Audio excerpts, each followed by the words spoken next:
Yeah, so what I remember is as I was gaining reconsciousness, it was still intensive care, and there was about four major consultants around the bed, two, three nurses, and a couple of what I believe were psychologists or something at the time. And they basically, Bradley, we've managed to save your life. You're here. We were worried about you being brain dead because of this. This is what happened. We've saved your life, but unfortunately, we couldn't save your limbs, and you're now paralyzed for life. And it was very difficult to hear someone just you're asleep, then someone wakes you up and tells you you'll never walk again. You're paralyzed for life, and this is all we can do about it is tell you you're gonna live a different life.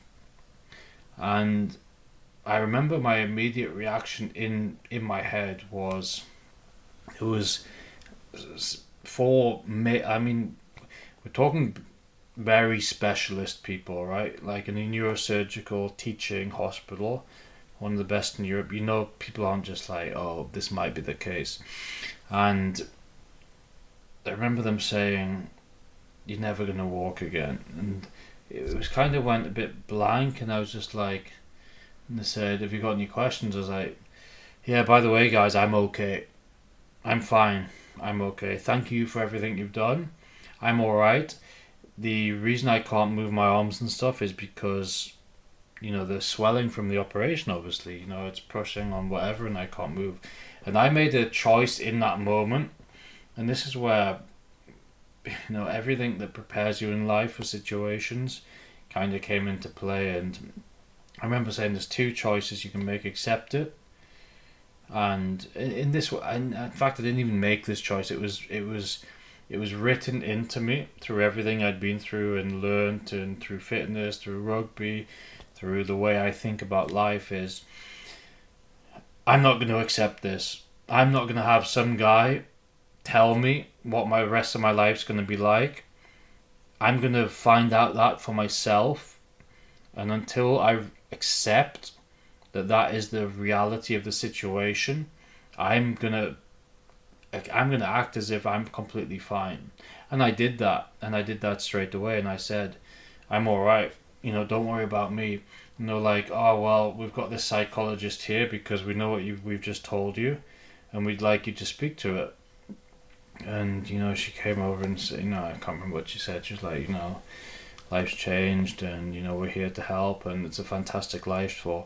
I was classed as a quadriplegic, what means all four limbs basically paralyzed, and she's like, it's a fantastic life, and you can play wheelchair, maybe you can play wheelchair rugby and basketball and compete in the Paralympics, because we know you had a background in professional sport. And I was like, look, I'm all right. Don't worry. It's the after effects of the operation, the swelling stuff. I'm going to be all right. I promise you that. I'll give you my word on that. And that was my attitude from second one. Second one, 5, 6, 10 people telling you that's it.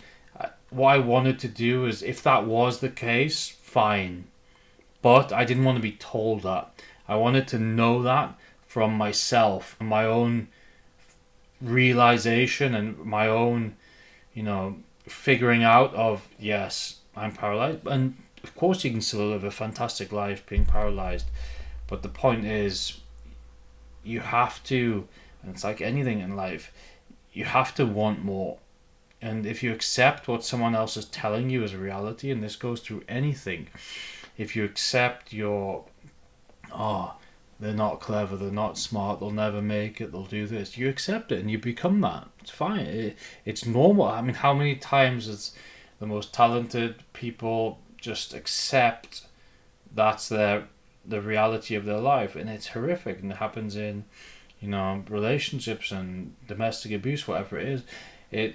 If you accept that is reality, it's gonna be the case. And what I did is refuse to accept that, and that's what I did.